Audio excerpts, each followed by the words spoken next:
Bonjour à tous, bonjour à tous. C'est ma première vidéo. Dean pour l'unité africaine. Aujourd'hui, on va parler un peu du discours de Colonel Abdul Maïga aux Nations Unies, qui a dénoncé le régime criminel de Tebboune, de la junte, le bâtard algérien d'Alger. Les bâtards algériens d'Alger. Donc, faut m'excuser, hein.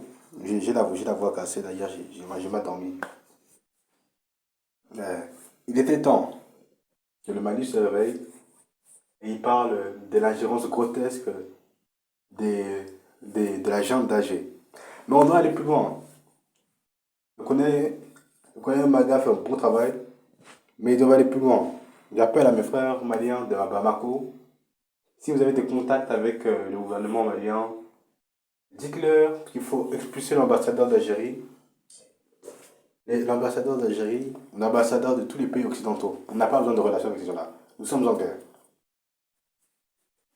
Il parlait suite à la déclaration d'Alger qui disait que il faut qu'il crée une zone d'exclusion aérienne au-dessus du Mali parce que l'Algérie pillait le pétrole malien. Il faut dire la vérité. L'Algérie pillait le pétrole malien, les hydrocarbures maliens depuis 2007 avec la complicité de la France. Pourquoi le gouvernement d'Alger assistant à faire pour les accords d'Alger? Si vous remontez un peu, je me suis un peu renseigné sur la question, en 2008, 2007-2008, ou même un peu avant, le AG, avec Sonatrach, avait fait des, avait sondé le sous-sol malien avec des machines de géos pour sonder le sous-sol, voir les puits d'hydrocarbures. Ce que la France ne voulait pas faire. Donc AG, avec la France, ils se sont arrangés pour quand il y aurait la rébellion, la France aurait le sud du pays qui va balkaniser en micro-État et qui va contrôler. Et l'Algérie n'est pas intervenue depuis le début du conflit parce qu'elle elle aurait le nord du pays à laisser les groupes armés raffiner le pétrole pour qu'ils aillent entrer en Algérie. Tout ce que je dis, c'est que vous pouvez vérifier. Hein.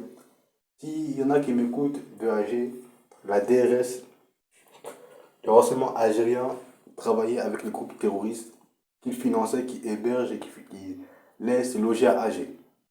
Lors de l'attaque de Tinzawaten, des documents ont fuité comme quoi des mercenaires, enfin des soldats de l'armée algérienne, de l'armée nationale populaire, étaient sur le terrain à Tinzawaten et ils sont morts.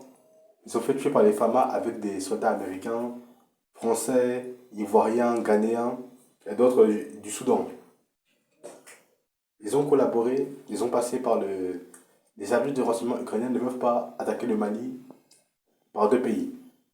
Soit la Côte d'Ivoire, on savait, Côte d'Ivoire, Mali, Sénégal, Mauritanie et Burkina. Les Américains sont en Mauritanie. Pour l'instant, ils sont calmes, mais ils veulent encore déstabiliser. Donc, ils font les écoutes en Mauritanie. Ils font les écoutes avec leur casque audio. C'est pour ça qu'ils ne veulent pas quitter la région. Ils veulent écouter les casques audio.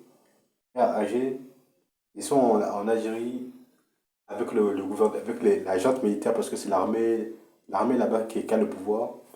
Ils ont fait un accord avec les généraux algériens pour que les renseignements militaires ukrainiens attaquent à Tinzaouaté. Ils ont été coordonnés avec l'armée algérienne. Ce que je dis est vérifiable. L'Algérie a fait une alliance avec les Occidentaux. Ils lui ont sûrement promis qu'ils pourraient avoir le Sahara occidental et le nord du Mali. Ils se sont fait baiser la gueule. Donc, je dis encore une fois, vu que nous sommes en guerre avec tout le Maghreb, et vu que la Libye veut se rapprocher de l'AES, mais ne fait pas confiance. Tant qu'on n'a pas consolidé la US, toute l'Afrique subsaharienne, on ne peut faire confiance à aucun pays du Maghreb, aucun. L'Égypte, ça importe l'Égypte, la Tunisie, le Maroc, l'Algérie. Tous ces pays sont dans la mainmise occidentale. Tous. Même l'Algérie qui veut faire semblant de faire le pays pivot, le pays modéré, qui n'est pas sur la mandat aussi. L'Algérie est un pays pro-occidental, avec les dirigeants de l'armée algérienne. Donc il faut couper tous les liens avec les pays d'armée algérienne. Il faut couper les communications, les ambassades, les voies, tout. Et fermer les frontières. Le conseil aux autorités de Bamako de fermer les frontières avec la, l'Algérie. Mais aussi qu'ils se concentrent avec les autorités du Niger parce que nous sommes censés être en confédération. Il n'est pas normal que le Niger ait comme des bonnes relations avec l'Algérie alors que l'Algérie déstabilise le Mali. L'Algérie laisse ses frontières ouvertes à des mercenaires de l'OTAN pour attaquer le Mali. Peace. Ce sera tout pour aujourd'hui. Pour Dean, pour l'unité africaine, nous vaincrons.